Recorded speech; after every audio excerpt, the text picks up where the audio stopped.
Lucas, boa noite. Caio Munif, da Rádio Bandeirantes. Eu imagino que você já vai falar, né, sobre a situação do Matheus Gonçalves. Quero te perguntar se algum outro atleta do elenco está nessa situação de ser afastado ou não. E pegando o gancho da última resposta do Mancini sobre essa questão dos diretores, não, dos conselheiros, nessa questão política que o Goiás vive hoje. Para você que é da parte executiva do futebol do clube, isso está atrapalhando o trabalho de alguma forma? Boa noite, Caio.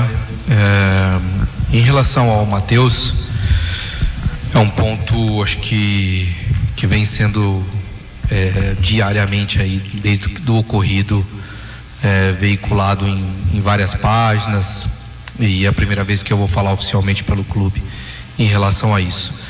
O Matheus cometeu uma atitude, uma infração que ela é inadmissível no futebol. O compromisso com o Goiás, ele tem que ser acima de qualquer coisa, e isso faltou o compromisso com os companheiros, comigo, com o Mancini, com a comissão técnica, com os torcedores, e isso, na minha visão, é inadmissível. Então eu venho buscando com o corpo jurídico do Goiás o melhor acordo, a melhor situação para que o atleta também busque um novo caminho na carreira dele, porque tem coisas na vida que são inegociáveis. Então a situação do atleta hoje é essa, não existe nenhuma decisão em relação a isso, né? Mas falando da tua segunda pergunta, é óbvio que a gente internamente sente quando existe uma briga, seja ela política, seja ela dentro do conselho administrativo ou deliberativo ou qualquer outra coisa desse sentido. O futebol ele é feito de energia. Eu acredito muito nisso, né? Então eu não quero me alongar sobre isso, porque eu não sou conhecedor da política do Goiás e também nem quero. Eu sou um executivo de futebol de mercado, então eu vim contratado para um fim específico. Não vou me envolver nessa parte política, mas se tivesse que deixar uma mensagem, era no sentido de que todos remem no mesmo sentido, porque fazer futebol hoje em dia já é muito difícil. Você imagina se não tiver todo mundo na mesma pegada. Andrino, boa noite. Deixa eu pegar aqui um gancho na pergunta do Caio aqui. É claro que você não vai entrar na questão política, mas essas questões de embate político que tem no Goiás, que antes elas eram implícitas, hoje elas são explícitas. Elas influenciam no seu trabalho, e queria que você, se pudesse também, vocês já trocaram de treinador, já é o terceiro treinador, contrataram. O que a diretoria de futebol que você comanda pode ainda fazer para que o Goiás reverta essa situação de agora para frente?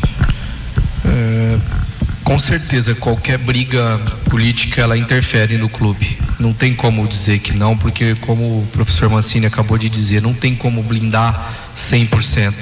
A gente tenta, nós comentamos agora há pouco que me lembro poucas vezes do quanto nós estamos trabalhando, chegando extremamente cedo no CT e saindo sem hora não tendo hora para sair, justamente para encontrar um caminho para que isso não afete o elenco, ainda mais nesse momento que nós estamos precisando entregar resultado, né? Então não tem como dizer que não afeta.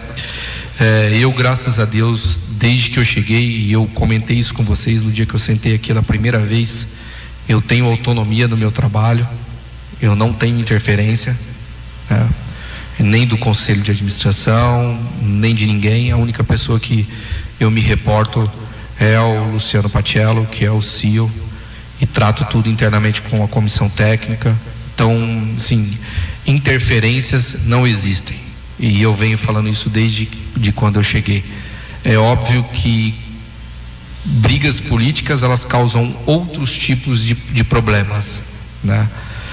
Mas, como eu te disse, eu prefiro não entrar nesse embate. Eu não sou conhecedor do histórico para trás, né? Eu não sei o que aconteceu.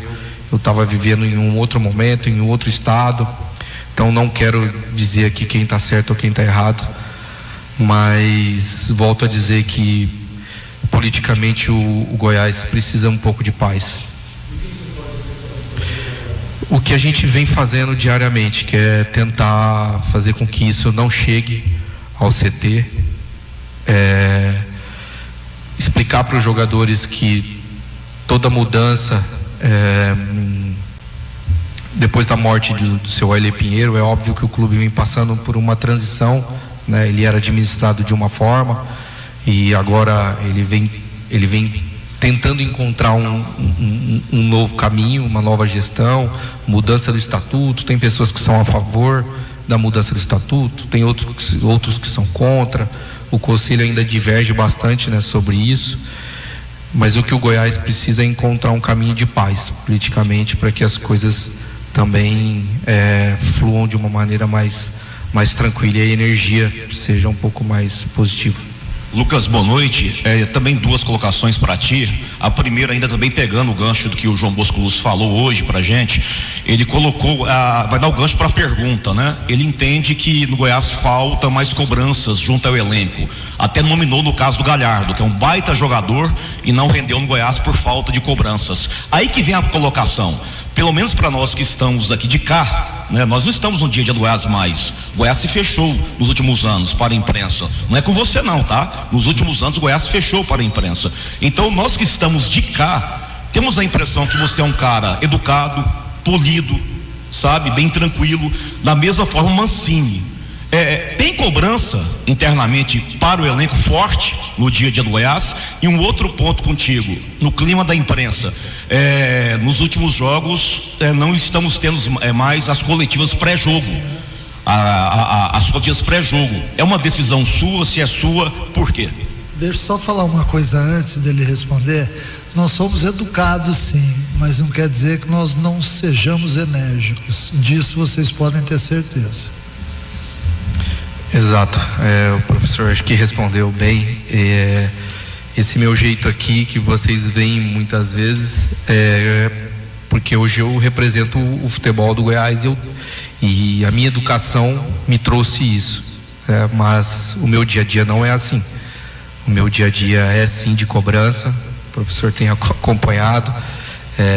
Eu tenho a minha maneira de cobrar, com educação, claro. Isso vocês nunca vão me ver ofender funcionário ou atleta, não estou aqui para isso, mas eu tenho sim o meu modo de cobrança. O próprio Thiago, já tivemos inúmeras conversas, né? Thiago é um cara que é um jogador que realmente tecnicamente é muito refinado, mas por mais que todos hoje reclamem, ele tem 5 gols, 5 ou 6 gols, e eu acho que 3 assistências no campeonato, né? Então ele vem entregando da forma como ele vem conseguindo.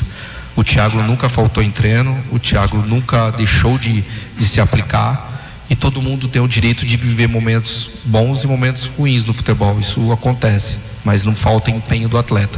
Mas mesmo assim nós estamos cobrando ele e todos os outros de uma forma diária e insistente. Então eu acho que quem fez esse comentário não conhece o nosso dia a dia. A segunda pergunta, a coletiva pré-jogo que não vem acontecendo foi uma decisão minha.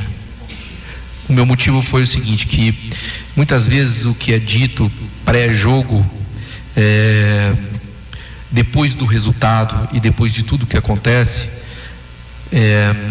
não que deixe de ser uma verdade, mas as perguntas, o modo de responder, eu conversei isso bastante com o Mancini e ele concordou comigo que o professor falaria pós-jogo e que nós definiríamos dias da semana para que as coisas fossem esclarecidas. Desde que eu cheguei, André, você sabe bem, eu disse que eu iria abrir as portas do Goiás para que tivesse uma nova aproximação com a imprensa, né? Eu não consigo ver futebol sem algumas coisas. A imprensa é uma delas, o torcedor é uma delas, o futebol bonito é uma delas, é uma engrenagem de coisas, né? E fui o primeiro, no momento que eu cometi o meu primeiro erro com o Rafael Seba, foi o primeiro a pedir desculpa também. Então assim, a única coisa que eu combinei com o professor foi que seria pós-jogo justamente por isso, para que a gente falasse com o resultado já tendo tido acontecido, para que a gente falasse e tivesse um norte para essa conversa. E até, assim, isso não quer dizer que a gente não vá fazer a entrevista. Às vezes, dependendo de uma distância de um jogo para o outro, a gente entende que a imprensa precisa da informação e tudo mais. A gente até conversou com o Fernando sobre isso. Então, né, para que fique claro, ninguém dá, não tem mais entrevista para jogo. Tem sim, depende muito do tempo que você tem, porque senão a gente fala antes, depois do jogo, fala de novo antes, fala de novo, a hora que você vai ver, você falou 5 vezes na semana, aí acaba gerando desgaste em cima disso. Mais uma, Lucas, ainda voltando àquele caso ali, porque depois a gente vai ouvindo muita coisa assim do jogador, do Matheus, que no Vitória ele teria dado problema, que o Carpini não queria ver ele nem pintado de ouro por lá, que isso foi até fichinha o que ele fez, negócio de virose, de festa rave. Vocês tinham já essas informações? A gente sabe que tudo é feito um mapeamento. Vocês tinham essas informações que era um cara problemático? Nós tínhamos algumas informações, mas muitas vezes você tem que pôr na balança a questão técnica também. O Matheus foi um jogador no ano passado extremamente importante para o acesso do Vitória, participou de uma forma muito, tanto é que quando ele veio, vocês sabem, a torcida do Vitória ficou praticamente revoltada lá com a saída dele, porque não queriam que ele saísse, mas hoje eu entendo por que ele saiu perfeitamente. Então existiam algumas informações, mas por incrível que pareça, não eram nesse sentido do que aconteceu aqui conosco. Então, como eu disse, não existe nada e nem ninguém maior do que o objetivo do Goiás, e ele está muito longe de ser maior do que isso. Então as coisas vão ser resolvidas com ele. Pode encerrar, gente? Pode, né, professor? Pode. Valeu.